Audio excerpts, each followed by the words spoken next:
আজ দুপুর 12টায় বিএনপি প্রতিনিধি দল এবং প্রধান উপদেষ্টার সাথে আনুষ্ঠানিক বৈঠক অনুষ্ঠিত হবে দুপুর 12টায় রাষ্ট্রীয় অতিথি ভবন যমুনাতে।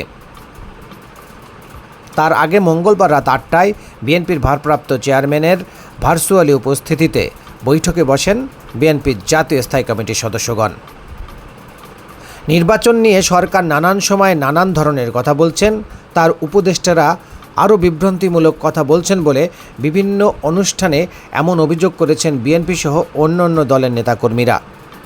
তাই আগামীকালকে প্রধান উপদেষ্টা এবং বিএনপি প্রতিনিধি দলের সাথে যে বৈঠক অনুষ্ঠিত হবে সেটি খুবই গুরুত্বপূর্ণ ভাবা হচ্ছে। সাম্প্রতিক নানা ইস্যু নিয়ে বিভিন্ন সময় বিভিন্ন ধরনের বক্তব্য আসার কারণে আগামীকাল বিএনপি প্রধান উপদেষ্টার সাথে যে বৈঠক করবেন সেখানে মূল এজেন্ডা হিসাবে ইলেকশন কবে অনুষ্ঠিত হবে সেই বিষয়টি গুরুত্ব পাবে। S M Mizanur Rahman, news channel BD, Dhaka.